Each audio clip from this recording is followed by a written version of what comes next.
আজকে আবার একটা নতুন ভিডিও নিয়ে আসলাম আপনাদের কাছে। কুঁদরুই ঝাল। অনেকে এটা ভাজা করে খান, একঘেয়েমি কুঁদরি ভাজা খেতে ভালো লাগে না কারো। নতুনত্ব কিছু না হলে ওই একদিন আমি এক্সপেরিমেন্ট করলাম, দেখি এটা করে কীরকম লাগে। যার জন্য আজকে আমার যেমন ভালো লেগেছে আপনাদেরকে একবার খাইয়ে দেখি কীরকম লাগে। দেখুন আপনারা, একঘেয়েমি রোজই তো ভাজা হয়, কুঁদরি আসলে বেশিরভাগ ভাজাটাই মানুষে খায়। ঝাল তো অনেকে করে না, জানি না, হয়তো অনেকে করেও। আমি যেরকমভাবে বানিয়েছি আমি দেখাচ্ছি। তো যার জন্য আমি কিছু কুঁদরি নিয়েছি, একটা পেঁয়াজ, দুটো টমেটো, কিছু কাঁচা লঙ্কা, আর একটুখানি সাদা সর্ষেটা নিয়েছি, আর একটু পোস্ত। সাদা সর্ষেটার জায়গায় আপনারা কালো সর্ষে ইউজ করতে পারেন বা সর্ষে পাউডারও ইউজ করতে পারেন। তো আমি এই কটা উপকরণ দিয়ে আমি এটাকে ঝাল বানিয়ে আপনাদের দেখাবো। প্রথমে আমি কুঁদরি আর টমেটোগুলো কেটে নিচ্ছি। এই কুঁদরিটাকে আমি এইভাবে কেটে নিয়েছি 4 টুকরো করে। দেখুন 4 টুকরো করে কুঁদরিগুলোকে কেটে নিয়েছি।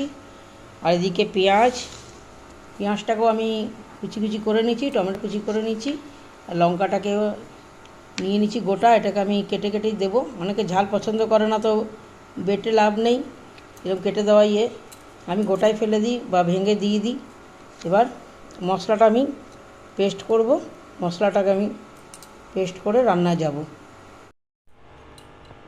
এই মিক্সিতে আমি এখন পেস্ট করব। যারা লঙ্কা ঝাল খেতে পছন্দ করেন তারা লঙ্কাটাকে এর মধ্যে পেস্ট করে নেবেন। আমি গোটা লঙ্কাই দেবো। এটা পেস্ট করে নিই। মশলা মনে হয় পেস্ট হয়ে গেছে, আমি এবার বন্ধ করছি। মনে হয় পেস্ট হয়ে গেছে। এই দেখুন মশলাটা পেস্ট হয়ে গেছে। এবার আমি রান্নায় যাচ্ছি। নিলাম কড়াইয়ের মধ্যে আমি একটু তেল দেবো। আমি সরষের তেল দিয়ে করছি, কেউ যদি রিফাইনে খান তো রিফাইনও দিতে পারেন, রিফাইন তেলও করতে পারেন। কড়াই গরম হয়ে গেছে, তেলটাও আমার গরম হয়ে গেছে। এরপরে এর মধ্যে আমি একটু দিলাম একটু কালো জিরে আর দুটো শুকনো লঙ্কা দিয়ে এই পেঁয়াজটাকে দিলাম। পেঁয়াজটা একটু আমি ভাজা ভাজা করবো। তখন পেঁয়াজটা দিলাম, দিয়ে একটু ভাজা ভাজা করবো, লাল লাল ভাজা হবে। এটা একটু ভাজা ভাজা করে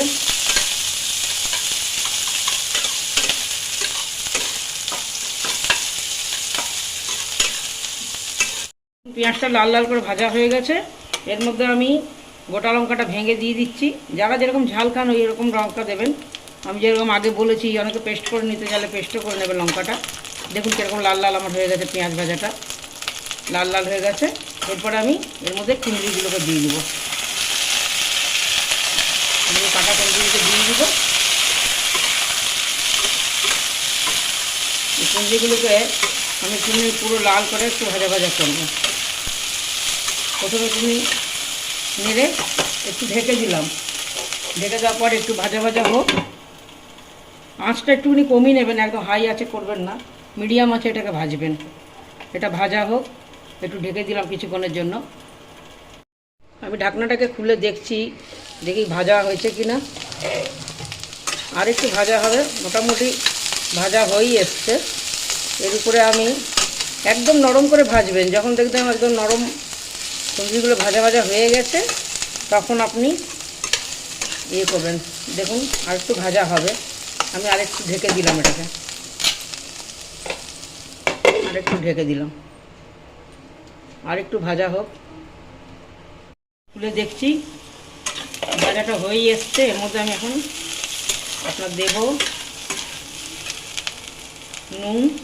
নুনটা স্বাদ অনুসারে দেবেন। আপনারা যতটা কুঁদরি সেই হিসাবে নুনটা দেবেন। একটু নুন দিলাম। এবার দিব হলুদ। এই হলুদটা দিচ্ছি, নুন হলুদ। আর যে টমেটোটা দিয়েছি, এই টমেটো কুচিটা এটাকে দিয়ে এবার এটাকে ভালো নরম করে এটাকে এবার আপনারা একটু সিমে দিয়ে করবেন। সিমে দিয়ে দেখুন এবার নরম হয়ে যাবে কুঁদরিটা। একটু ভাজা ভাজা করে নিই এগুলিকে দিয়ে। এবার সিম করে দেবো আমি আঁচটাকে সিম করে আরেকবার ঢেকে দেবো। দেখুন ভাজাটা আমার অনেকটা হয়ে গেছে। আমি টমেটোটা গলিয়ে দিয়েছি। এর মধ্যে এবার আমি দেব অল্প একটু সামান্য চিনির ছিটা। যারা পছন্দ করেন একটু মিষ্টি মিষ্টি খাবেন, না হলে অল্পই দেবেন, সামান্য একদম অল্প একটু দিলাম। দিয়ে এরপরে আমি এই যে পোস্ত বেটে রেখেছিলাম, এই সর্ষে পোস্ত বাটাটা দিয়ে দেবো। দিয়ে তার মধ্যে আপনার বাটিটা ধুয়ে অল্প জল দেবেন, সামান্য, ওটা ডোবার মতন, কুঁদরিগুলো যাতে ডুবে যায় এরকমভাবে ওটা ডোবার মতন জলটা দিয়ে দেবেন। দিয়ে নাড়াচাড়া করবেন। কুঁদরিটা আপনারা যতক্ষণ সেদ্ধ না হচ্ছে ততক্ষণ আপনারা ওটাকে ভাজা ভাজা করবেন। একদম দেখবেন না কেটে কুঁদরিটা সেদ্ধ হয়ে গেছে। আর টমেটোটাও আপনারা ওর মধ্যেই গলিয়ে দেবেন। এই দেখুন, ঠিক এরকম জল দেবেন, বেশি দেবেন না, একদম একদম মাখা মাখা, সামান্য জল ওটা করার মতন দিয়ে এবার এটাকে ঢেকে দেবেন, আরেকবার ঢেকে দেবেন। এই আমি একটু ঢেকে দিলাম, এবারে একটু হোক, এই ভাপে ভাপেই আপনার হয়ে যাবে। একটুখানি সামান্য আঁচটা অল্প বাড়িয়ে দেবেন, বাড়িয়ে দেওয়াতে আপনার জিনিসটা হয়ে যাবে কুঁদরি ঝালটা। দেখুন আমি ঢেকে দিচ্ছি, কিছুক্ষণের জন্য রেখে দিই।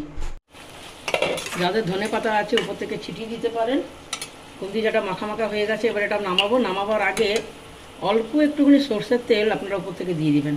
যে কোনো ঝাল করবেন, ঝালের আইটেমে উপর থেকে একটু সর্ষের তেল দিলে সেটা টেস্ট লাগে। আর একটুখানি ধনে পাতা দিয়ে দেবেন। আমার কাছে ধনে পাতা নেই দেখে আমি নামাতে দিতে পারলাম না। এবার আমি গ্যাস বন্ধ করলাম, এটাকে আমি নামাচ্ছি। আপনারা একবার ট্রাই করে দেখবেন, জিনিসটা খেয়ে দেখবেন কীরকম লাগে। আমার রেডি কুঁদরির ঝাল। এর উপর থেকে ধনে পাতা দিয়ে দিলে আর একটু ভালো লাগবে দেখতে, জিনিসটা খেতেও ভালো লাগবে। এই দেখুন কুঁদরি ঝাল রেডি। যাদের আশা করি ভিডিওটা আপনাদের ভালো লাগবে। যদি ভিডিওটা ভালো লেগে থাকে তাহলে আমার চ্যানেলটাকে একটু সাবস্ক্রাইব আর লাইক করে দেবেন। Thank you.